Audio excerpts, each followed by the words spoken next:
mystery written and directed by Rian Johnson, starring a bunch of different people. Like seriously, this movie has a very big cast. I was really looking forward to this movie. I'm a big fan of mystery movies. I love trying to figure it out as it's going on. I love when the movie takes a bunch of twists and turns that surprise you. I'm also a really big fan of Rian Johnson. I'm a huge fan of the movie Looper. I also really loved Star Wars The Last Jedi. I thought that movie was awesome. Oh, easy. I'm just saying, I personally thought that movie was awesome. Look, we're all entitled to our opinions. Just chill, bro. Chill. So yeah, factor all that stuff in, and this was definitely a movie I was very excited to see. So in this movie, we have Christopher Plummer. He's this very successful, very wealthy crime author, and one morning, one of the housemaids discovers him with his throat slit. It looks like a suicide, but Daniel Craig, who has been anonymously hired to investigate this situation, suspects foul play. So with that, he now begins interrogating all the different members of the family, including Jamie Lee Curtis, Michael Shannon, Chris Evans. And what I really like seeing right here is in the beginning, you do see what could be a very clear motive for each of them wanting Christopher Plummer dead. Whether it was, oh, he wouldn't give someone full control over the company, or he was going to take someone out of the will, or he had evidence that someone was having an affair, or he was going to cut someone off for money. I love seeing that because immediately it gets the wheels spinning and you're wondering yourself, like, okay, who did it? That's definitely part of the fun when you go into a murder mystery, because when you go in with maybe a group of people and you're wondering to yourself, it's like, okay, you start going through the cast, you start looking at different characters, and you zone in on someone, you're just like, you're gonna be the one. You're the one who killed them. What the movie does, though, that's really unique, like much different than any other murder mystery, is, ironically, they give away the answer to the mystery in the very beginning. Well, not in the very beginning, I guess I could say. Maybe like towards the end of the first act. We discover that Ana de Armas, I believe that's the actress's name, but in case I'm butchering that, I'm just gonna call her by her character's name, which is Marta. On the night of the party, Marta, who is Christopher Plummer's nurse, she goes in to do her daily routine with him, only to discover, unfortunately on this night, she accidentally gave him an overdose of morphine, which means Christopher Plummer is now going to die in 7 minutes.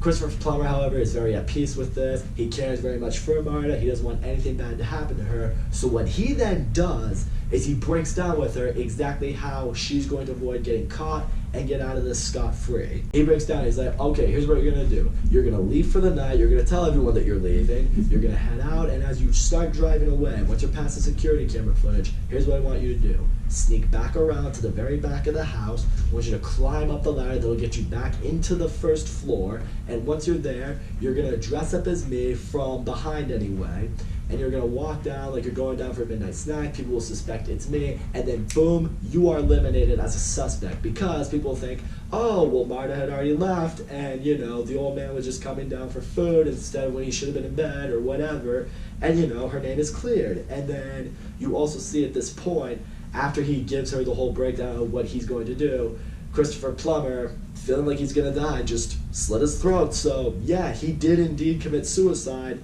but only because he was going to die in like a few minutes anyway. That was a really unique and interesting and kind of mind-fucking way for the movie to go, because I mean, it's different, it's unique. I thought it was gonna be a typical murder mystery, like we're gonna go on this investigation with Daniel Craig and then we're eventually gonna find out who did it, we're gonna be guessing along the way. Nope, guess what? End of the first act, boom, here's exactly what happened. It's just how Rian Johnson tells his stories, man. Whether you love it or hate it, he takes his movies in very unique, different directions that completely come out of left field, that completely surprise you, and once again, I loved it and I rolled with it. Because what I really appreciated now was seeing the direction the movie was really going to go. Because after that happens, there's more of a movie to be told, and you feel like, in Daniel Craig's case, there is still a mystery. I mean, he obviously doesn't know what really happened, that's why he's investigating, but you're still with him in the sense, like, there is probably more to this story. This now especially becomes the case because as the investigation is going along, on one of these days, Christopher Plummer's will is read and everyone's there to show up what they're entitled to, what they're gonna get, and it's at this point you discover that he leaves everything, his money, his publishing company, his mansion, all of it is left to Marta, which has now painted a really big target on her back, because now the whole family is on her like, oh, hold on, you're not blood, you're not family, we deserve that money, you shouldn't be entitled to all this, blah, blah, blah. And they also start egging on Daniel Craig to really, start investigating into her because they're thinking, wait a minute, if she is discovered to be the murderer, then she's not entitled to any of this money and the will comes back to us. Daniel Craig, however, at this point has basically ruled out Marta as a murderer because one thing about Marta is she is incapable of lying. Like, the idea of lying just makes her sick. If she ever tells a lie, she throws up. Which ironically has made her Daniel Craig's Watson to this whole mystery. He's like, yeah, I know I can trust you. I know you'll give me the correct information because you can't lie. So I'm going to be turning to you a lot during this. But Marta now knows eventually she can't run from this forever. Eventually someone's going to figure it out. So she has to figure out what to do. What's the right thing to do? And this right here is where Chris Evans really shines more in this movie. Because Chris Evans in this movie, he plays a character unlike what we're used to seeing him play. In other words, Captain America. He's the black sheep of the family. He's kind of a slime ball. He's kind of an asshole. He's very snarky. He didn't care that his grandfather died. He showed up to this will reading so he'd find out what he was entitled to. It's at this point, though, when, Chris Evans is like, all right, I know you know more than you're telling me. You're just going to have to talk to me. And then finally, Marta is able to confess to him. It's like, okay, here's what went down. And Chris Evans is like, okay, tell you what.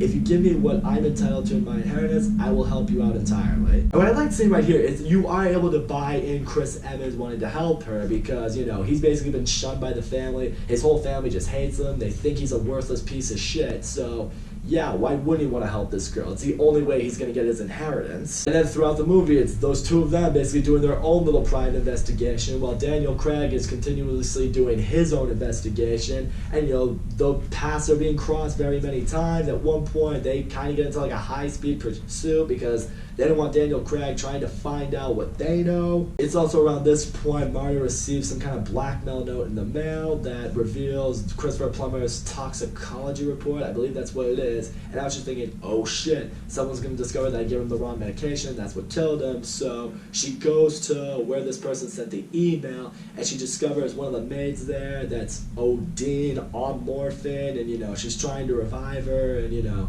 as it looks like she's dying, she's like, oh, you did this to me. And, you're thinking, oh shit, what's going on? And that is also part of the fun with the movie. It's like you see stuff that, maybe it feels out of place, or maybe it just kind of comes a little bit out of left field. But this being a murder mystery, you're like, this all has to be connected somehow. And it just has you wondering, how is it? The whole time you really are asking yourself, it's like, did Christopher Plummer really kill himself? Or maybe there's something more to this. What happened? It's like, I saw him kill himself, and yet I'm still questioning if he killed himself. That's how much of a mind fuck this movie is. That's what it does to you. And now it's at this point, Marta's like, I've had enough. I can't do this. I'm just gonna finally confess to Daniel Craig what happened. And she explains the story to Daniel Craig, and he's like, yeah, everything does seem to add up here. But you also see in Daniel Craig's eyes, he's thinking, all right, Marta, you did it. But hang on, there's still one little piece of the puzzle we haven't cracked yet. Who hired me to come here? Who anonymously hired me, gave me a giant wad of cash to come and investigate this? And finally, this is when it all clicks for everyone, including Daniel Craig and Marta. They soon discover that Chris Evans was the one that was behind all of this. Daniel Craig breaks down. He's like, once Chris Evans found out that he wasn't going to get a cent, that he wasn't going to get a penny, what he in fact did was he went into Marta's nurse bag. He actually switched the medication so she was actually supposed to give an overdose of the morphine, but instead she actually ended up giving him the right amount of the medication that, he needed, because, the intent was always going to be, okay, Marta's going to give him an overdose and, he's going to die from that and that'll be it. She'll go to prison, thereby losing all of her inheritance, then I'll get my inheritance. Only to now discover that Marta would in fact mix up the medication herself. So, you kind of tragically see at this point, Christopher Plummer was in fact given the right medication.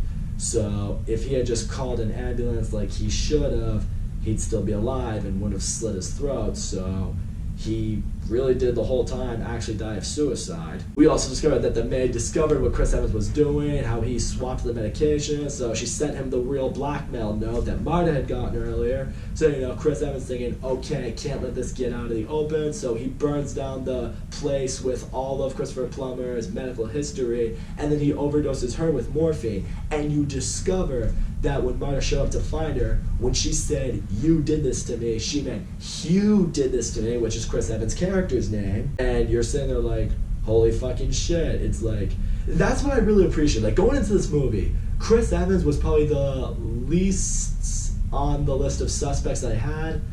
I didn't say that right. He was the last person I suspected to do this. There you go. Because you look at him, he's definitely one of the bigger name actors in this movie, and you just don't expect them to be the one who did it, because it would just be too easy. That's why I'm like, there's no way it's Chris Evans. I'm like, even seeing the trailer, like, he's kind of douchey, he's kind of, you know, seems like a sleazebag in this movie, but there's no way he did it, because that's too obvious. But, you know, you're thinking it's all foiled, because Chris Evans turns around and he's just like, okay, so what are you gonna send me to prison for? Attempted murder? Because it obviously didn't work out. My grandfather died of suicide, the nurse lived, I have a damn good lawyer, so what's gonna happen to me? I'm maybe gonna get a little while in prison, certainly nothing that long, and you know, everything's gonna be fine. I will come back, I will wreak havoc. But it's after he gives his whole little ha-ha speech, Maya just pukes all over Chris Evans, because turns out she was lying. Turns out that call she got earlier was saying, oh yeah, the maid, she actually died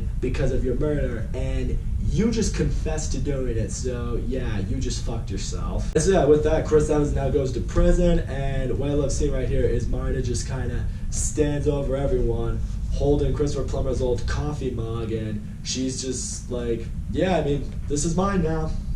None of you are getting it. So all in all, Knives Out was fucking awesome. All the actors are great in this movie. The characters were all awesome. You could tell all the actors had a great time playing their roles. Daniel Craig is a private investigator. I could tell he was having fun. Took me a little while to bind his southern accent, but once I did, he really nailed this movie for me. Everyone else, Anna de Armas, probably butchering that again, Chris Evans, Michael Shannon, Jamie Lee Curtis, everyone was great in this movie. The storyline is awesome. I loved all the twists and turns that it made. I had no idea where the movie was going for the longest time, and I love seeing that. Rian Johnson just has a way of telling his stories. I mean, they have a lot of twists and turns. They don't go the way maybe you expect, maybe you're hoping for. Some people maybe love that, some people hate that.